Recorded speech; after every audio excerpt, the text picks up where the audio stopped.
چند باتیں آپ سن لیں۔ پاکستان کی تاریخ میں اس کی مثال نہیں ملتی ہے سیلاب سے جو تباہی آئی ہے۔ 2011 میں بھی 10 یا 11 میں بھی آیا تھا سیلاب، مگر اتنی خطرناک نوعیت کا نہیں تھا۔ لاشیں نکل رہی ہیں کیچڑ کے اندر سے، اللہ بچائے۔ بچے، کچھ لوگ ایسے ہیں جو بیچ میں خشکی میں پھنس گئے، ان کے پاس کھانے کا انتظام نہیں، وہ بھوک سے تڑپ کے مر رہے ہیں، وہاں تک کوئی پہنچ بھی نہیں رہا۔ اب اس میں ایک طریقہ تو یہ کہ ہم حکومتوں کو برا بھلا کہتے رہیں۔ اب آپ دیکھیں نا، ان حالات میں میڈیا کو دیکھیں تو ان کے سیاسی جھگڑے پھڈے ہی چل رہے ہیں، وہ ایسا ہے، وہ ایسا ہے، وہ یوں ہے، کوئی بھی قوم کا نہیں سوچ رہا۔ تھوڑی دیر کے لیے تصور کر لیں، آپ کسی ایسی جگہ پھنسے ہوئے ہوں جہاں چاروں طرف پانی ہو، نہ آپ اس سے نکل کے جا سکتے ہیں، نہ آپ کے پاس کوئی خوراک کا انتظام ہے، تو آپ پہ گزرے گی کیا قیامت گزرے گی، اور کیسے ترس رہے ہوں گے، تڑپ رہے ہوں گے کہ کوئی خوراک کا انتظام ہو جائے اور اس پر اوپر سے دوبارہ بادل برسنا شروع ہو جائیں۔ تو اس موقع پہ ہماری بہت بڑی ذمہ داری ہے کہ ہم اس قسمہ کرسی میں جو لوگ پڑے ہوئے ہیں، ہم ان کو بے یار و مددگار نہ چھوڑیں۔ اچھا، اس میں ایک گڑبڑ یہ بھی ہے کہ جب بھی ملک میں اس طرح کے حالات آتے ہیں، بہت سے فراڈی لوگ ان حالات کو کیش کرا کے اپنی جیبیں بھرنا شروع کر دیتے ہیں، کیونکہ لوگوں کے دل میں ایک جذبہ ہوتا ہے نا تعاون کا۔ کسی نے بھی کہہ دیا میرے ماموں کا وہاں گھر ٹوٹ گیا، لے بھائی اتنے پیسے لے لے۔ کسی نے بھی کہہ دیا میرے خالہ کے ساتھ وہاں بیوہ خالہ تھیں، ان کا بیچاری کا گھر ٹوٹ گیا، لے بھائی اتنے پیسے۔ یہ کام آپ نے نہیں کرنا، کیونکہ بہت سے فراڈی لوگ کیش کرا رہے ہوتے ہیں اس قسم کے حادثات کو۔ آپ کہہ سکتے ہیں فراڈی ہوگا تو وہ جانے، اللہ جانے، ہم نے تو پیسے دے دیے نا۔ بھائی آپ کے پیسے دینے سے نقصان یہ ہوگا کہ جہاں لگنے چاہیے تھے وہاں نہیں لگتے، یا تو آپ کے پاس اتنا پیسہ ہوتا نا، آپ پھینکتے رہو بیٹھ کے کہ بھئی چلو فراڈی ہے تو بہت سے نیک لوگ کو بھی لگ جائے، آپ نے تو محدود پیسہ دینا ہے نا۔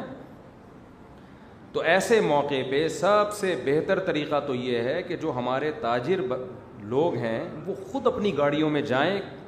میں 2010 میں یا 11 تھا، ہم لوگ کشتیوں میں گئے تھے، اندر کشتیوں میں، کیونکہ گاڑیوں کے راستے بند ہو گئے تھے۔ وہ کشتیاں ان جگہوں پہ چلی ہیں جہاں اصل میں خشکی تھی، لیکن اتنا پانی کھڑا ہو گیا تھا کہ ہم لانچوں کے ذریعے اندر گئے اور اندر گھر گھر جا کے ہم نے خوراک تقسیم کی تھی۔ تو اصل تو یہ ہے کہ خود سے جائیں۔ میرا بھی ارادہ ہے انشاءاللہ ان قریب سفر کرنے کا، بلوچستان یا سندھ کی طرف میں بھی جاؤں گا انشاءاللہ۔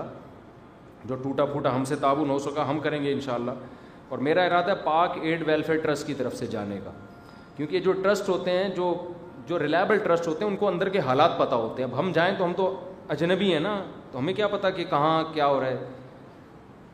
تو خود سے میرا بھی ارادہ ہے انشاءاللہ جانے کا، لیکن آپ بھی کوشش کریں خود سے جائیں، اور ایسا نہیں کہ کنارے پہ بس خوراک بانٹ کے آ جائیں آپ لوگ۔ ہمیں بہت افسوس کے ساتھ کہنا پڑتا ہے کہ جب میں 2010 یا 11 تھا، مجھے صحیح وہ سال یاد نہیں ہے، میں گیا تھا سیلاب زدگان کی مدد کے لیے، تو میں نے بعض ٹرسٹوں کو دیکھا، بعض، سب کی بات نہیں کر رہا، خوب سمجھ لیں۔ بعض لوگ کیا کر رہے تھے، شہر میں نا لائن لگا کے خوراک بانٹ رہے ہیں، ویڈیو بنا رہے ہیں اور میڈیا پہ ڈال رہے ہیں،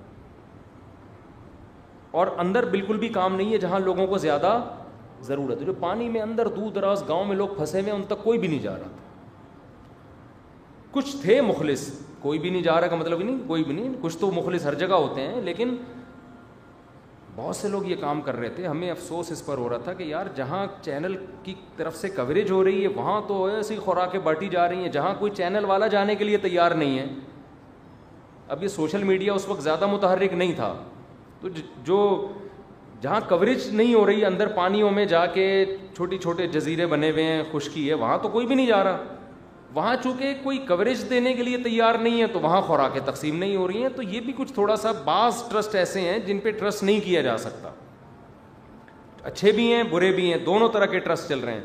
بعض لوگ تو ٹرسٹ بناتے ہیں بلیک منی کو وائٹ کرنے کے لیے، ایسے بھی ٹرسٹ ہوں گے، یقیناً ہے، ہمارے ملک میں سب کچھ ہوتا ہے تو یہ کیوں نہیں ہوتا۔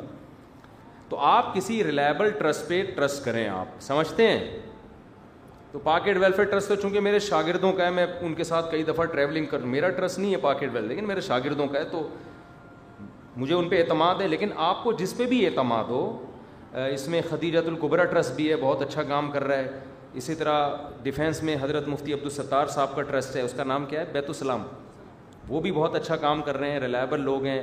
اور بھی ہیں، ان کے علاوہ بھی ہیں، بڑے بڑے ٹرسٹ ہیں، جس پہ بھی آپ کو اعتماد ہو آپ ان کے ذریعے تعاون کر سکتے ہیں. بہتر تو یہ کہ آپ خود جائیں. دوسرے درجے میں آپ کسی ایسے ٹرسٹ پہ ٹرسٹ کریں جو قابل ٹرسٹ ہو. سمجھتے ہیں کہ نہیں سمجھتے؟ اور ان کے ساتھ تعاون کریں. وہاں خوراکیں اور ان کی جو مدد ہے وہ ہماری ذمہ داری بنتی ہے، ان تک پہنچائیں آپ. تو ایسے موقع پہ ان کو بے یار و مددگار چھوڑ دینا یہ بہت بری حرکت ہے. نبی صلی اللہ علیہ وسلم نے فرمایا وہ شخص مومن نہیں ہے جو پیٹ بھر کے کھائے اور اس کا پڑوسی بھوکا سوئے. تو یہ ہمارے پڑوسی ہی ہیں، ملک کے لوگ ہیں ہمارے. ملک کے نہ بھی ہوتے تو بھی انسانی ہمدردی سے تعاون فرض بنتا ہے ہمارا. تو جو یہ تو اپنے ملک کے لوگ ہیں، ان میں سب سے پہلی ہماری ذمہ داری ہے. اور الحمدللہ ہمارے ملک کا ریکارڈ ہے دنیا میں، خیراتی اداروں میں ہم تعاون میں پیچھے نہیں ہیں. جو اگر آپ دنیا میں سروے کریں گے نا تو آپ کو پتہ چلے گا یہ قوم بڑی زرخیز ہے، لیکن اس کو الو بنانے والے لوگ بہت زیادہ ہیں. قوم بہت پیسہ نکالتی ہے الحمدللہ، لیکن یہ پیسہ صحیح جگہوں پہ خرچ عام طور پر نہیں ہوتا. غلط لوگ عام طور پہ پیسہ کیش کرا لیتے ہیں. تو آپ تاجروں کی میں سمجھتا ہوں ذمہ داری خود سے جائیں بھائی، خود جائیں، خود اپنے ہاتھ سے غریب کو نوالا کھلائیں. بڑا مزہ آتا ہے. حضرت عمر نے نہیں کیا تھا کہ بھوکے تھے بچے، کیسا پیارا واقعہ. حضرت عمر وہ راشن کی بوری ڈال کے ان کے گھر گئے تو ان کے خادم نے کہا امیر المومنین اب آپ یہاں سے چلیں. بس انہوں نے کہا نہیں، میں نے ان کو جیسے بھوک سے بلکتا ہوا دیکھا ہے نا، تو اب میں ان کو کھاتا ہوا بھی دیکھنا چاہتا ہوں. تو ان لوگوں کو جا کے ہمیں اتنا اچھا لگتا تھا. ہم جب 2010-11 میں گئے تو ہم نے جب ان کو خوراکیں دی، وہ ایسے غریب لوگ، ایسے بیچارے سادہ چاول اور چنے تھے اس میں، وہیں ہم نے دیگیں بنوا کے وہیں بانٹتے تھے جا کے. وہ اتنا خوش ہو رہے تھے. اس میں ہندو بھی تھے اور عیسائی بھی تھے، مسلمان بھی تھے، سب کو کھلایا الحمدللہ وہاں پہ. قرآن مجید میں اللہ تعالیٰ کا حکم ہے کہ مال خرچ کرنے میں اعتدال سے کام لو، میانہ روی سے کام لو. وَلَا تَبْسُطْهَا كُلَّ الْبَسْطِ وَلَا تَجْعَلْ يَدَكَ مَغْلُولَةً إِلَىٰ عُنُقِكَ وَلَا تَبْسُطْهَا كُلَّ الْبَسْطِ. پیسہ بھی ایک قوت ہے نا، آپ کے پاس ایک طاقت ہے.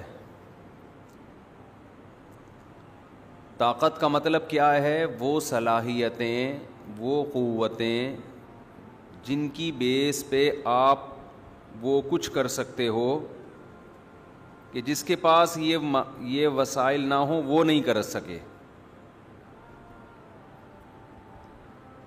آپ کے پاس پیسہ ہے، آپ پیسے سے وہ کچھ کر سکتے ہو جو غریب آدمی بول لیں نہیں کر سکتا.